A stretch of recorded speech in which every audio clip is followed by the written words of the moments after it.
Hey, hello, and welcome to the Show and Tell. I'm John Park.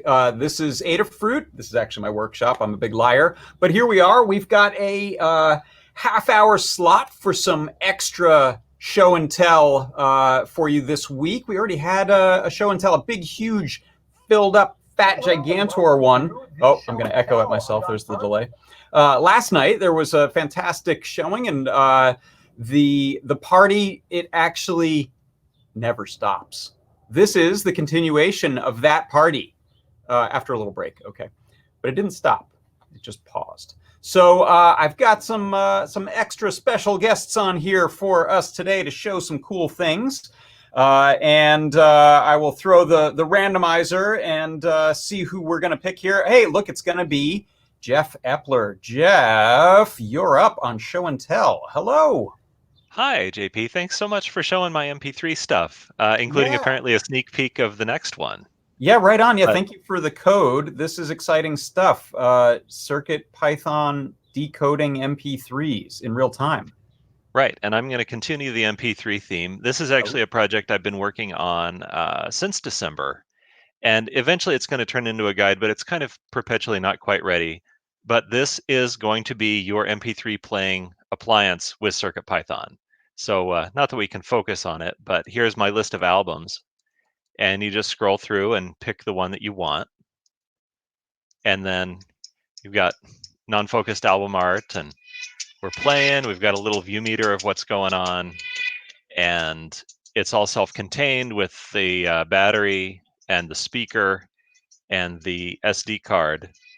And so start it up, stick it in your backpack, and rock out all day, just like we did in the 90s with our Zunes or iPods. Was that the 90s or was it the 2000s? I don't I even don't know. even remember now. The Zunes might have been the 90s. But now they were a reaction to the iPod, so maybe they were the 2000s. Yeah, see, Or it Zune. was just a long time ago. Any way That you is stack it.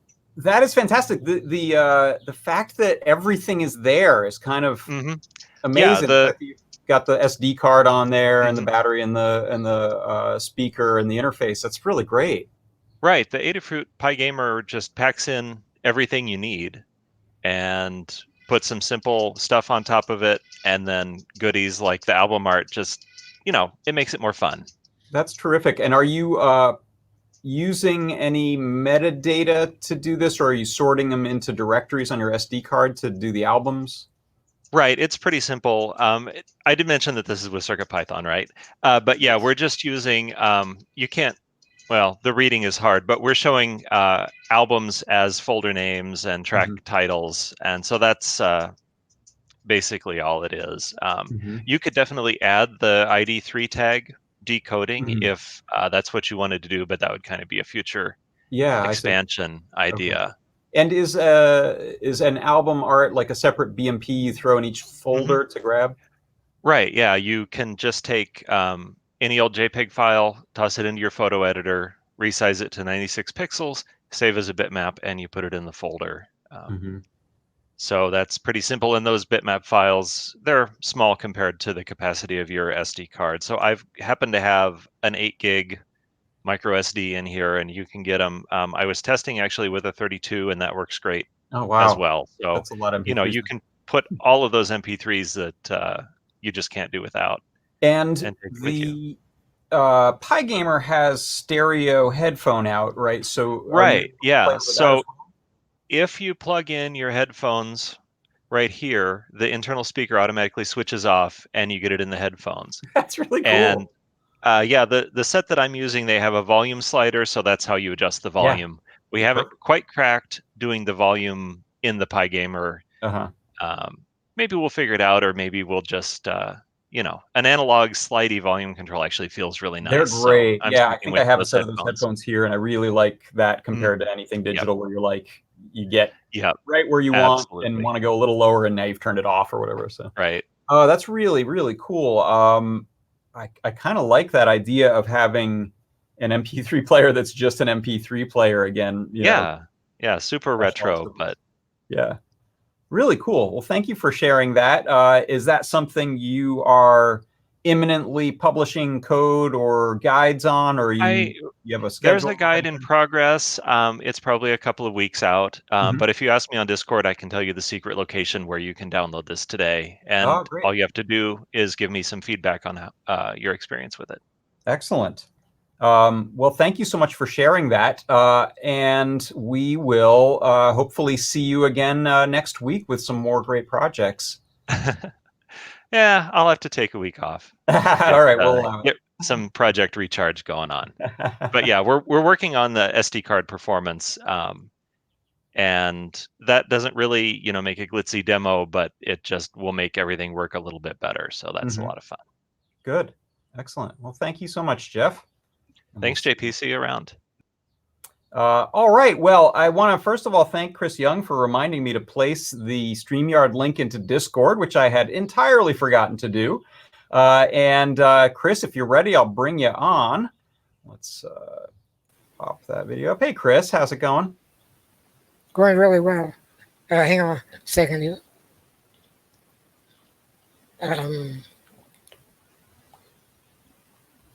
Get my screen share right here. Go to sleep. Okay. I had a guide published yesterday, and this is it. It just went up on the learning system last night, and I didn't get a chance to stop by the show and tell last night, so I thought I would come by here and talk about it. Back in the days when the latest Arduino board was the Leonardo, they introduced two libraries called mouse and keyboard libraries, and they allowed you to simulate mouse movement and clicks or keyboard presses over USB. And then when we got the M0 and M4 boards, they also supported that. But M0 and M4 have two different ways of communicating over USB. One is the traditional Arduino USB stack, but then there's a newer one called the Tiny USB stack. And it will do mouse and keyboard, but it does it differently. And so if you had legacy code that used the old system and wanted to use it with Tiny USB, you had to learn a whole new system.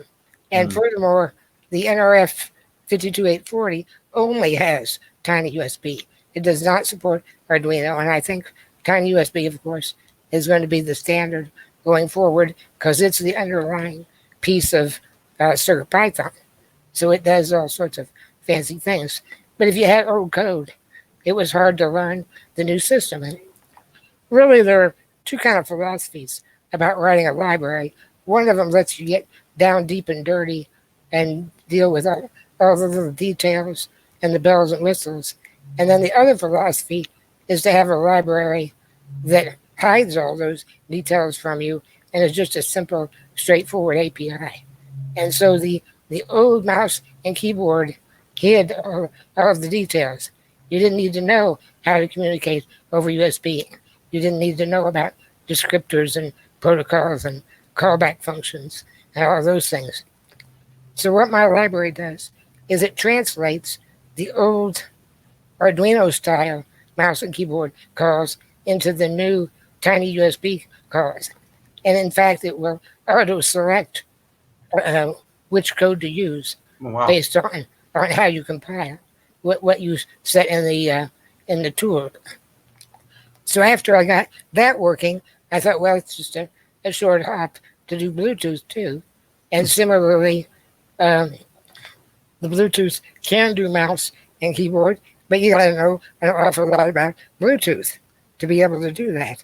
And so my library, again, presents an API that looks like the old familiar mouse and keyboard, but it allows you to connect to Bluetooth.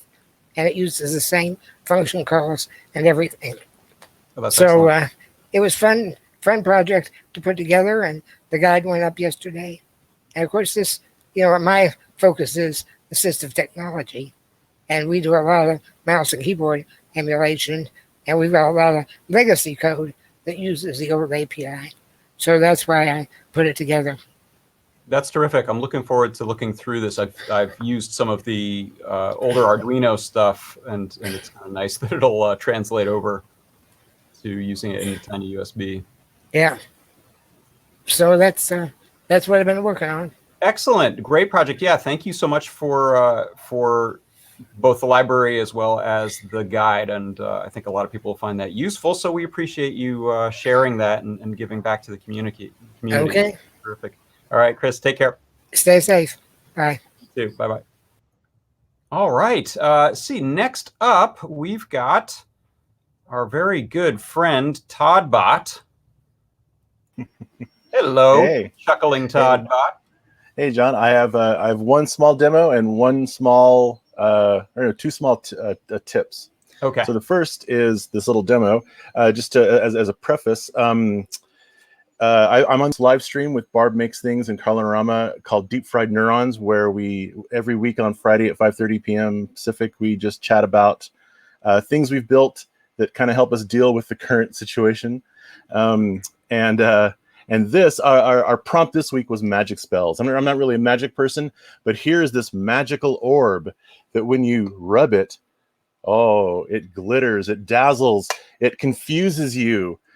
And so this is a good thing to, like, spark conversation if you are in an awkward social situation, or if you just want to, let it go, throw it, and run away. And the way it works is it's just a Circuit Playground Express with Circuit Python and a small bit of magnet wire as a cap touch sensor, and a little bit of Circuit Python Python code, and that's it. And the container that it's in is one of our kitchen lights died recently. And so I decided to repurpose the nice little diffuser that came with it, and the very sturdy metal base. This is one of the original LED bulbs from like 10 years ago or something. And so it ends up working out pretty good. And then you can you can whack it really hard and it gets angry, And how are you? Is that just because of the? Are you checking the speed of the capacitance change? Is it like a time of flight sort of thing where you're tracking how aggressively you're ramping up the capacitive read, or?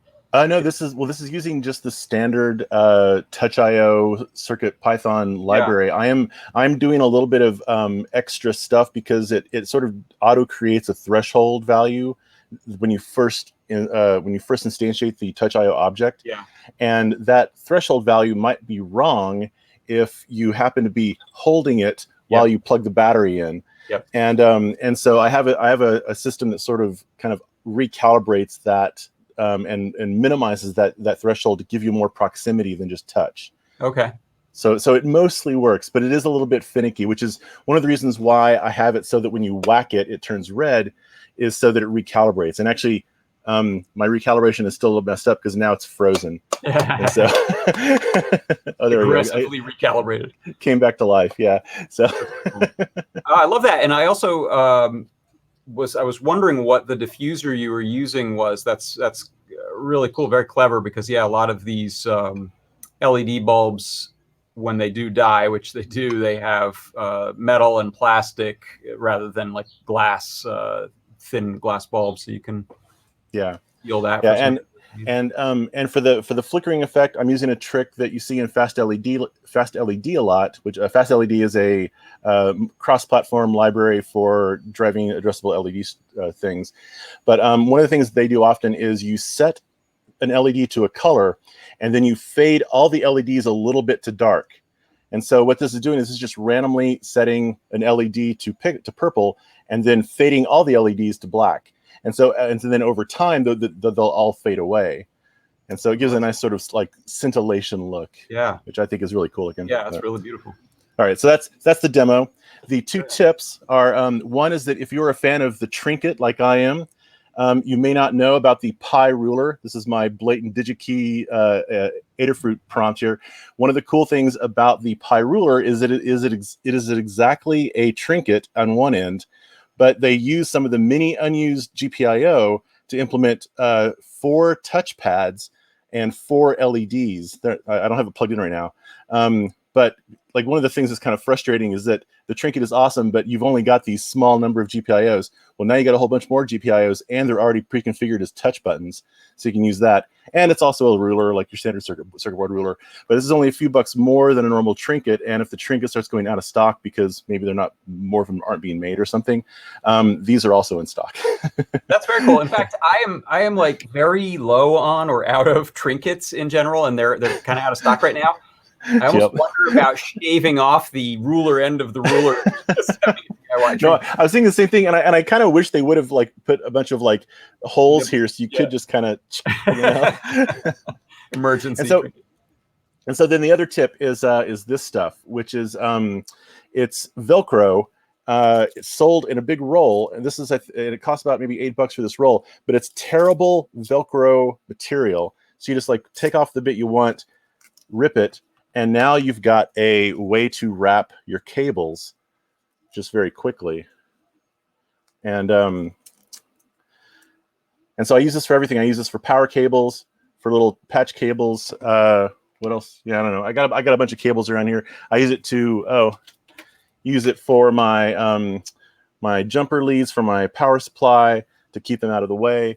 And and it's green because it's sold to gardeners to wrap their plants in, to like to be a nice delicate kind of cinching up to your posts or whatever. Oh, okay. But they do have a black version they sell for like twice as much, and and I use that to wrap my power cable on my laptop. But yeah, so this is great stuff. It's like $8 on Amazon or something. Velcro, I don't know what it's called, Velcro Terrible Wrap or something. I can probably find a link to it anyways. Hey, if you find the name, throw a link in Discord. Will do. Yeah. You can see it or YouTube. That's really yeah, not terrible. Oh, able to be torn. Sorry. I thought you were saying it was terrible Velcro. It's like really bad, but just good enough. No. You one can tear it like this. So English. Okay. How about cuttable? Yeah. Sure. Anyway, this stuff's great. And Velcro much better than twist ties because there's no metal involved, which can short. You know. That's great. Good. Really good tip. Thank you so much. That's all my things. Thanks, man. I appreciate it. Love the terrible tip. All right. Next up, we have Brent Rubel. What are you up to, Brent? Hi, John. I have no terrible tips this week. Good. That's the only. I'll come with the tip next week. So last night I showed a Phono module that was texting my phone, and today I was playing around editing some functionality, and now we can text the Phono module. So if we send it help, it'll take a while because it's on 2G. It actually doesn't take that long. It will process. It will send a notification back to, so it's reading from the UART. And whenever there's a new data coming in from the UART, it will parse the data out and then reply to my text message. So we'll say temperature, humidity, pressure, status, and there's a BME 280 sensor on there that can do temperature, humidity, and pressure. The 680 adds gas, but I don't think that's necessary. This is enough. So you could text status, and then it will reply back with all the sensors. Or you could text temperature, and it will only give you the temperature sensor. So why this is useful is like you could expand this to any sensor you want. And you can also expand this to like relays or controlling lights in your apartment. So sometimes like I really do like IoT related things, but sometimes it's not feasible. Like you're in a 1 bar area or you don't have 4G and you're trying to turn your like Philips Hue lights on or off. This is a good alternative where it's really simple. You could save the sensor in your phone as like a contact, and then you can just text your phone that's sitting on a desk or sitting next to your power strip.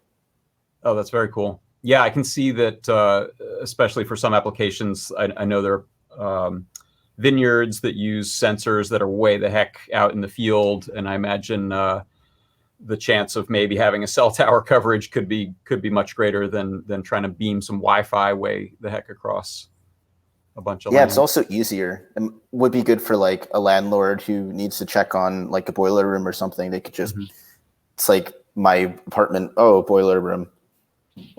And this will be a guide probably by next Wednesday. That's great. Excellent. I'm really excited about that. Nice work expanding this in a quick turnaround in less than 24 hours. You've added some cool functionality for us to check out. So very cool. I appreciate thank it, you. Brent. All right. Well, excited to see where that goes next. And let's see. Next up, we've got Jacob T. Let's bring Jacob on. Hello. Hello. Hi, can you hear me? I can hear you. Yes. Your Oh, video is excellent. flipped upside down, but maybe you know that. Oh, it's not meant to be. Hang on a second. Okay. I'm on Now my you're phone, sideways. so is that better? You went sideways, but now you're back to upside down. Okay, let's turn it the other way. You're right side up. Yeah. Hey, okay, cool. Hi, everyone from England. So I just wanted to show progress. Sorry, I'm on my phone, but I'm currently building an e-ink based display, and I'll just show you the progress we've got so far. Great. I'll see if this works. Yeah, okay, cool. So the idea is I come from a part of England which is very cloudy. It rains a lot, and we don't really see the moon much. So I wanted to build a CircuitPython powered moon phase display. So there's a really cool NASA blog post every year which gives you a JSON file which has the phase of the moon for every hour of every day for that year.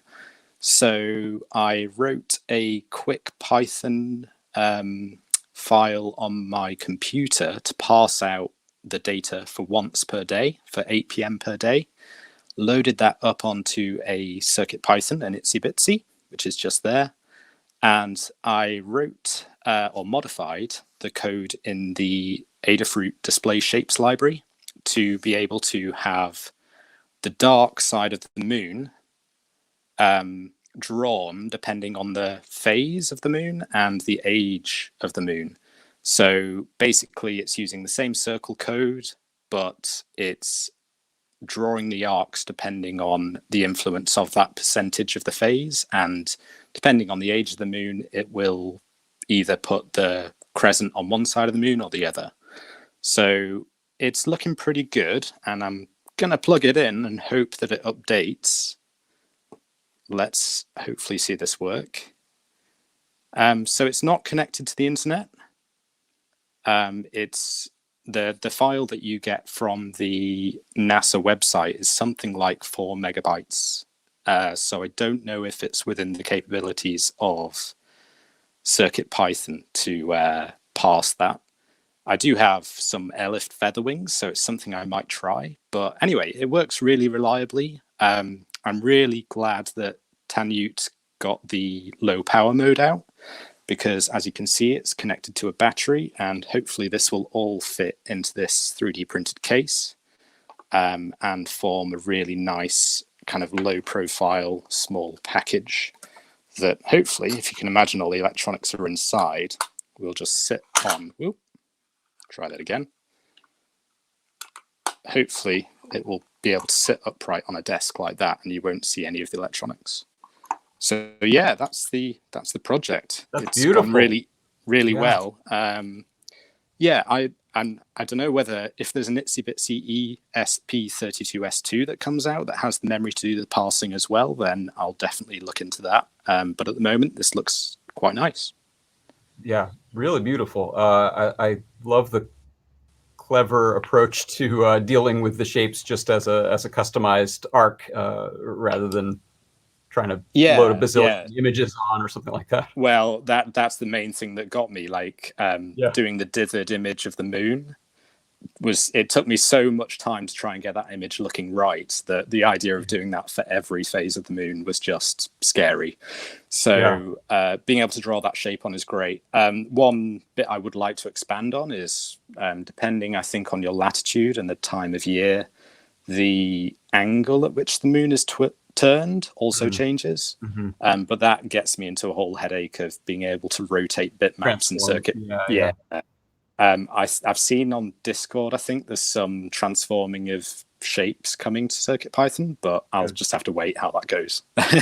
Yeah. See how it does. Yeah, I'm excited to see if that comes to CircuitPython as well. It'd be really cool. Yeah. Excellent. Fantastic project. Thank you for bringing it on. It's looking really wonderful. Thank you very much. See ya. Take care. All right. And speaking of tan Newt, there's a wild tan Newt that has made his presence known. Hey, Scott. Hello. I don't know of any like image rotation stuff coming anytime soon, so that will be tricky, but I think they could figure it out. I had two things to show. First, I got this nice note from Lane from Oshpark. Oh, fantastic. And I got a shiny sticker. Ooh, it's holographic looking. Yeah, which is cool. Thanks for the deep dive. So I wanted to plug the deep dives I've been doing on Fridays at 2 p.m. in the afternoon. Excellent. And then I also wanted to show, we had talked about the dip flips before, and I did a bigger one. Nice. And I got it in After Dark because I was like, oh, I'm not going to actually do it. Come on. So this copper color here is actually literally copper, for those of you who don't know. Oshpark has After Dark, where the solder mask that prevents solder from sticking to it is clear.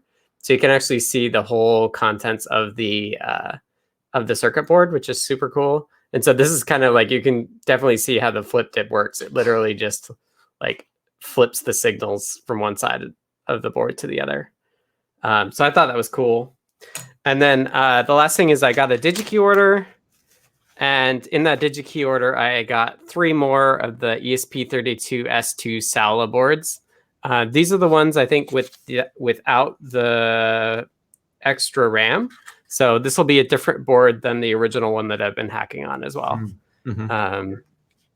And so check out my stream tomorrow to see more board stuff, and hoping to get the PR polished up so we can actually get it out for review by the end of the week. And that is for adding ESP32? S2, yeah. S2. Yep.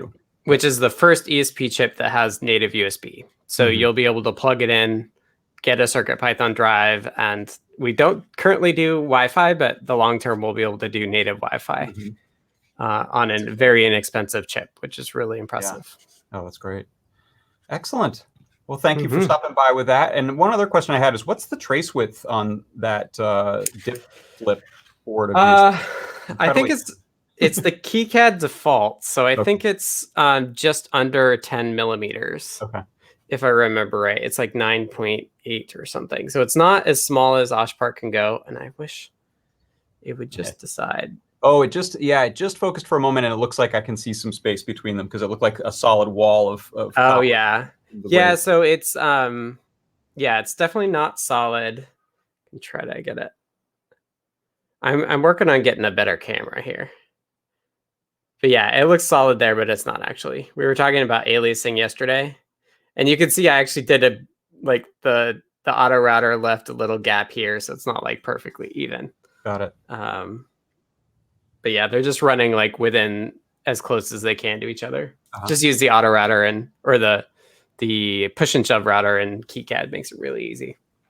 You mentioned the cameras. One thing I'll add a tip to this show and tell myself is if you're on a Mac, there's a pretty inexpensive app you can get in the App Store called Webcam Settings.